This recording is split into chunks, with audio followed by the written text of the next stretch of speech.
Welcome to the latest climate podcast. Here are today's top climate news stories. Researchers in Spain at the University of the Basque Country have made exciting advancements in renewable energy by developing nanomaterials that can absorb up to 99.5% of sunlight.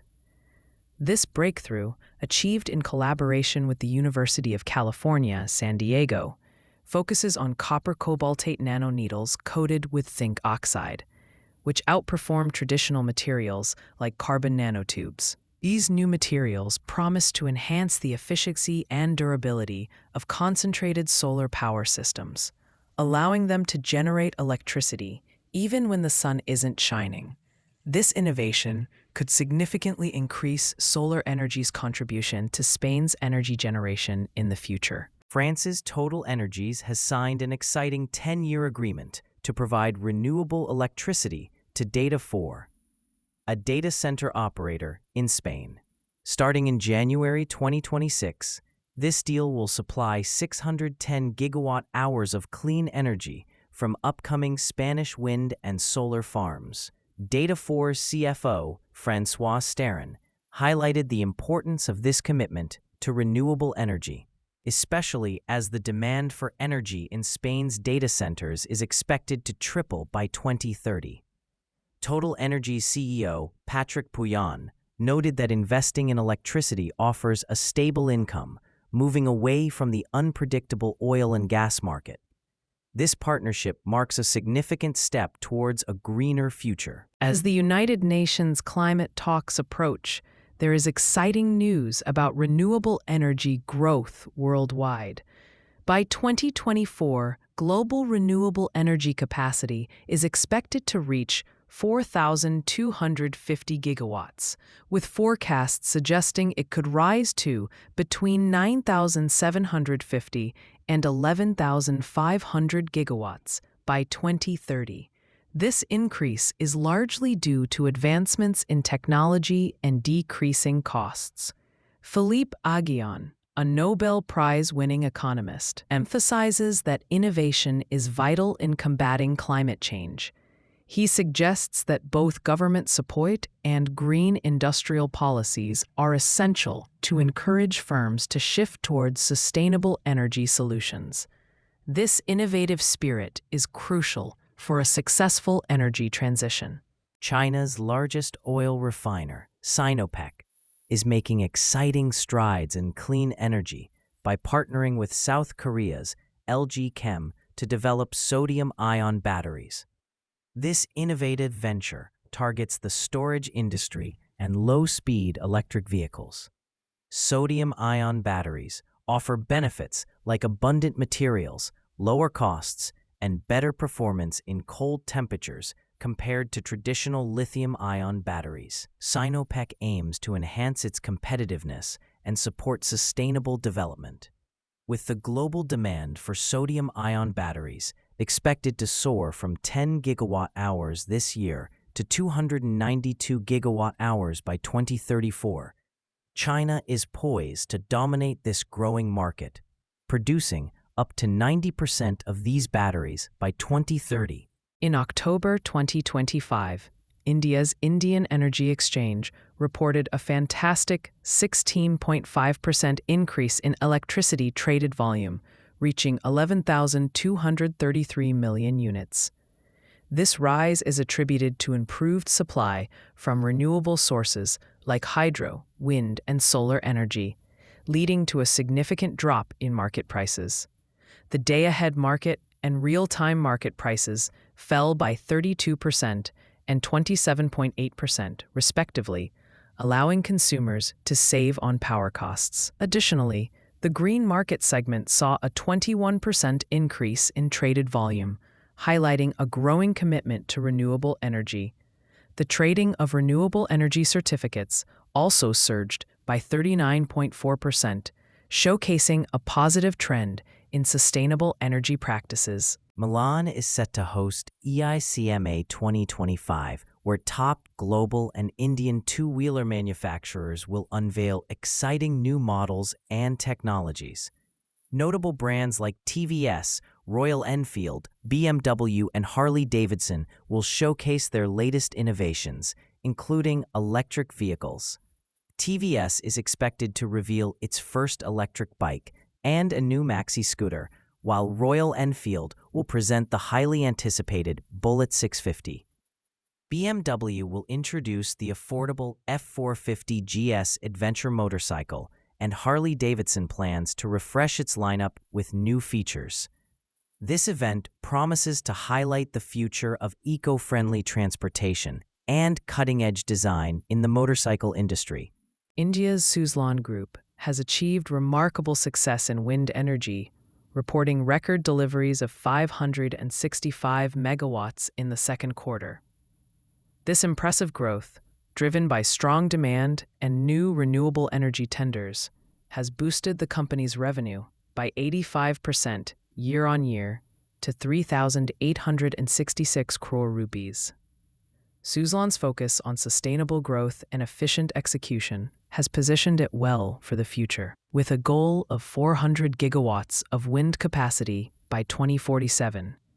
The company's order book stands at 6.2 gigawatts, and with favorable wind tariffs, it is set to lead India's renewable energy transition.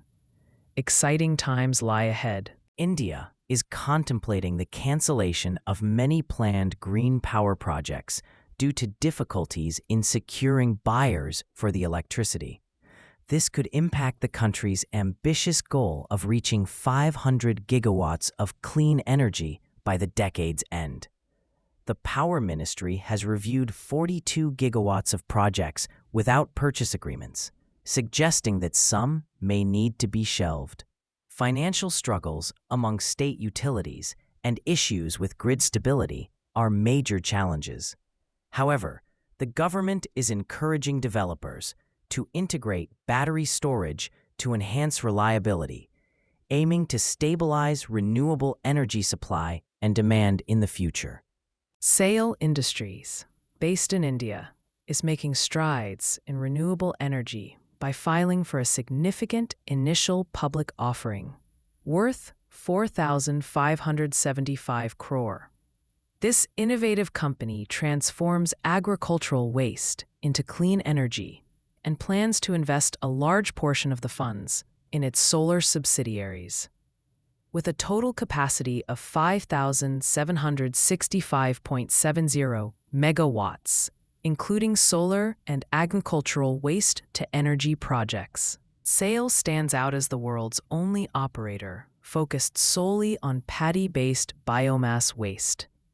CEO Laksit Alla emphasizes their unique role in the energy market, showcasing their commitment to sustainability and clean energy solutions. NLC India has proudly commissioned an additional 106 megawatt solar power capacity at its Barsingsar solar power project in Rajasthan, bringing the total to 158.83 megawatts. This milestone was confirmed by the Rajasthan Renewable Energy Corporation. The project, part of India's push for renewable energy, uses high-efficiency solar panels made in India, supporting local manufacturing. NLC India aims to reach 10 gigawatts of renewable energy capacity by 2030, with ongoing projects in various states. With this expansion, NLC India's total renewable energy capacity has now reached 1,588.83 megawatts, significantly contributing to India's clean energy goals and sustainable future. The 5th Global Youth Summit on Net Zero Future in Beijing emphasized the vital role of young leaders in tackling climate change. Hosted by Tsinghua University, the event gathered youth from around the world to share innovative ideas and strategies for climate governance ahead of COP30 in Brazil. Keynote speakers, including Lawrence Tubiana, praised youth for their commitment to a net zero future. Initiatives like the Climate X campaign have engaged over 5 million people globally. The summit encouraged collaboration, skill development, and practical actions to address climate challenges, inspiring participants to lead sustainable efforts for a healthier planet. In Australia, Liberal MPs are actively working to preserve the country's commitment to net zero emissions, fearing that abandoning this goal could harm their reputation and electoral prospects in urban areas. Senator Andrew McLachlan and other moderate members are resisting pressure from the party's right faction to drop the target, emphasizing the importance of maintaining obligations under the Paris Agreement. The Albanese government has set ambitious climate goals, aiming for net zero by 2050.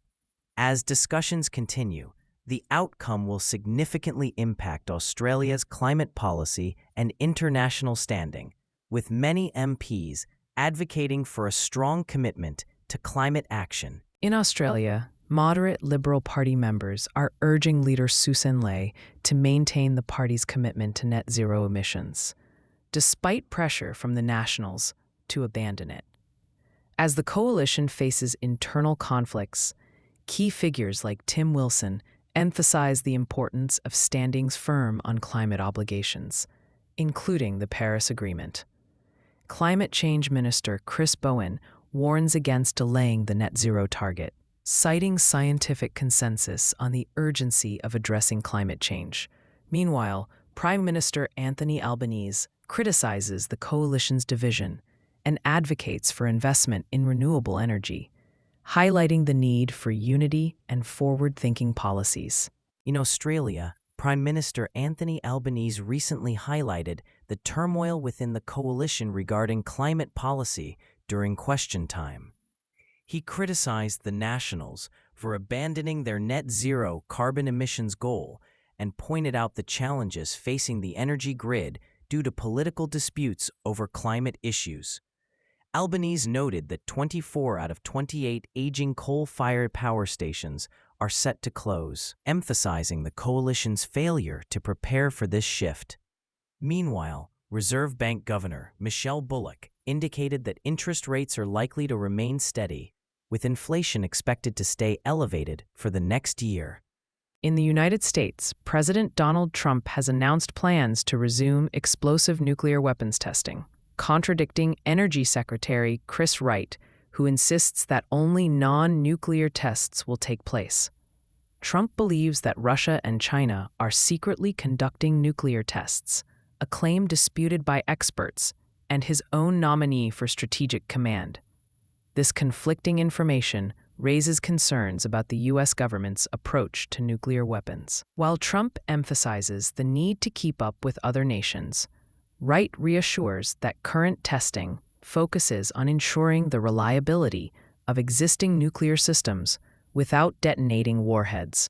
Hartlepool, England, is set to become a leader in clean energy with the announcement of the UK's first advanced modular reactor power station, thanks to a partnership between X-Energy and Centrica. This groundbreaking project aims to power 1.5 million homes and create thousands of skilled jobs, injecting over £12 billion into the local economy. Local leaders, including Tees Valley Mayor Ben Houchin and Councillor Pamela Hargreaves, emphasize the importance of this initiative for Hartlepool's future and the region's nuclear expertise. The project not only promises reliable, low-carbon energy, but also highlights the community's commitment to education and workforce development. In India, Greenway Appliances is leading a cook stove revolution that promotes clean energy and reduces carbon emissions.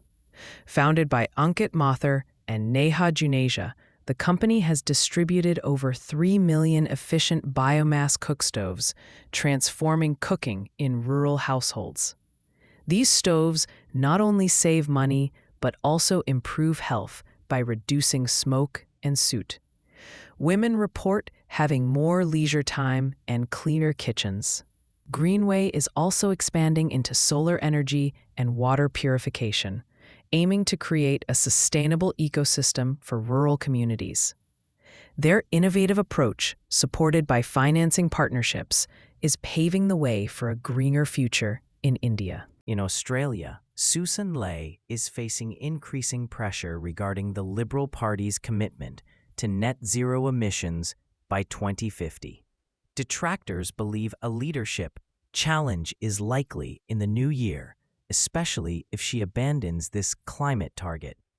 While some party members advocate for maintaining the pledge, others support its removal to secure Ms. Lay's leadership. The debate over climate policy is ongoing, with various factions within the party expressing differing views. Meanwhile, former Nationals MP Barnaby Joyce supports the party's new stance on net zero, indicating a significant shift in Australian climate policy discussions. For more climate news, make sure to download the Change Your Climate app from the Apple App Store or Google Play Store. Please note these stories were AI generated from real news sources, which isn't always perfect. If you have any concerns or questions about the news contained in this podcast, please reach out to us. Thank you and see you tomorrow.